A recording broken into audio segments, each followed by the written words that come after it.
This is Stories from Elsewhere, a place for strange, unexpected, and revealing tales from here and beyond.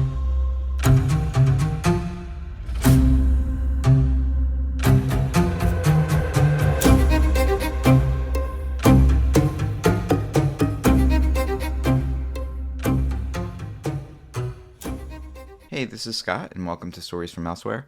The story today is based on my experience swimming with manatees in Crystal River in Florida.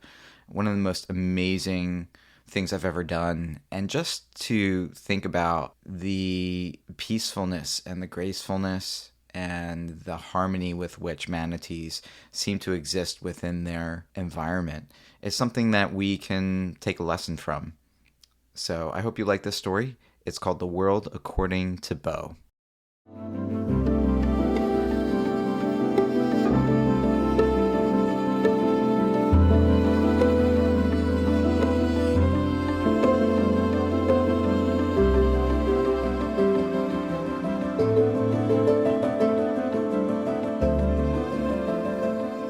They call me Bo. I'd prefer you didn't think of me as a sea cow. I don't see myself that way. Cows don't live in the sea, so there's that. I also don't believe there is such a thing as absolute progress, because of boat propellers. You might look a while at the deep scars on my backside and feel sorry for me, but I don't question the things that cause me pain. These are experiences without words to me. Boats were not my idea. Ponce De Leon Inlet is my home in Volusia County, near Daytona Beach. I am estranged from my family, but not in the traditional sense, as in we got into an argument over temperature tolerances and seagrass. It's always more complicated than that, isn't it? One winter, I decided to stay behind in Ponce de Leon while they migrated north to Crystal River, where the waters stay warm. I don't mind the colder waters in January. They do. I don't mind the solitude of the Intracoastal Waterway. They do. Give me a less traveled canal or quiet lagoon brimming with seagrass, and I'll be content for weeks, months. If that separates me, then it separates me. I have grown accustomed to solitude, like the man who went into the woods to live deliberately. I chose the Ponce de Leon Inlet. He wrote. I move slowly to conserve my energy and have not written a word. This happens more by habit than intention. I don't mind not having a goal. Not everyone needs goals. Not everyone needs a place to be or something specific to get done by a certain time.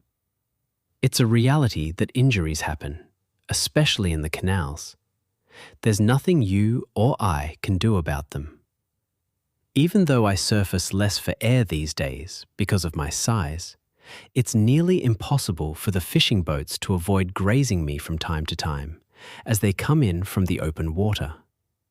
It's not like I can pin myself to the canal wall as they pass. Propellers will do what propellers do. Oh, and by the way, did I tell you that I'm going on 52 years? How do you like that? As I count the sunrises, they count themselves upon me. My cousin Charlie, up in Charlotte Harbour, is 65, believe it or not, and he has the wisdom to show for it.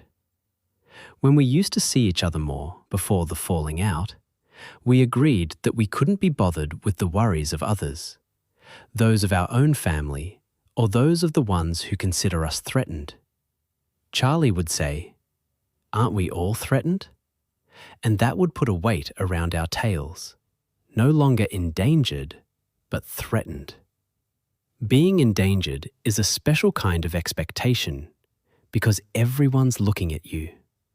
You can't swim anywhere without being gawked at or pestered or having your picture taken. Whereas being threatened, you might get a concerned glance every now and then.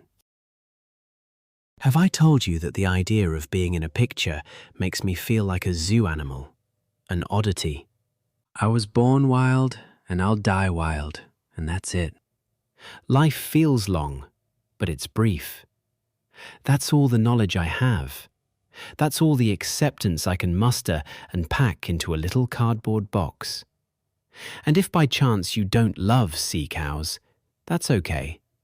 Try flamingos, maybe. They are cold in every way, but for their colour. They don't have whiskers, and they are unlikely to end up on someone's wall unless the photograph captures them with both legs down. Or seagulls.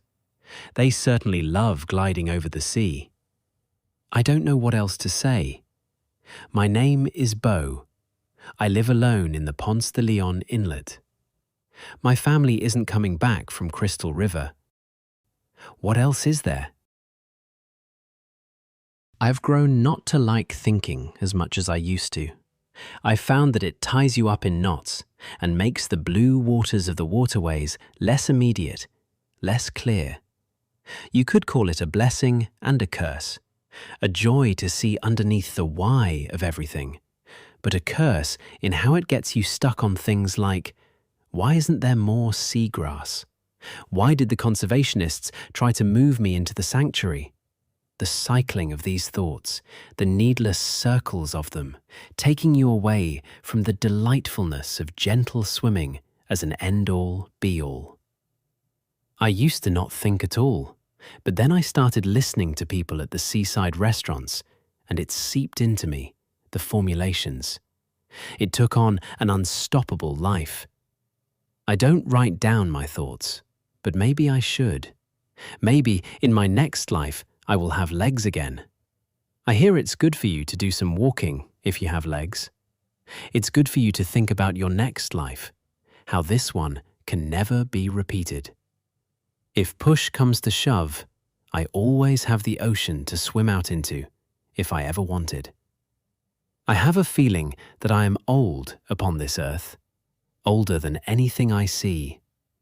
60 million years ago, I could have spent the afternoon on land and the morning in water.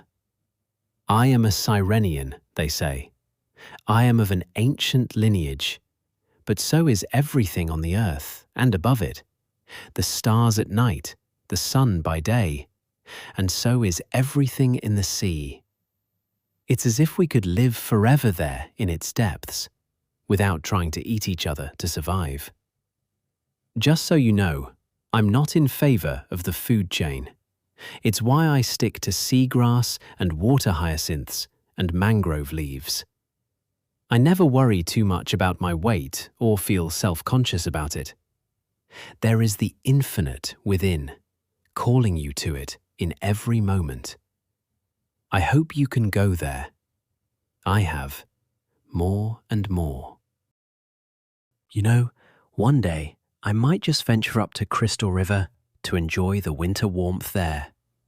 When my family sees me again, they'll say, "Wow, you seem different." And I am. And they will want to know how I became that way.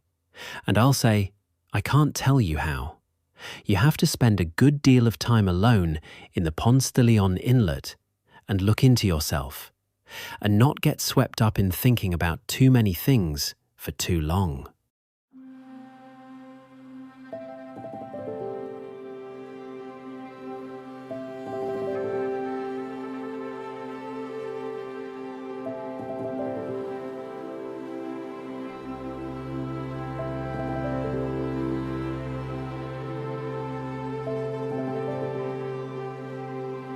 For more adventures into the unknown, subscribe to Stories from Elsewhere at storiesfromelsewhere.com. Follow, comment, and share to help us grow.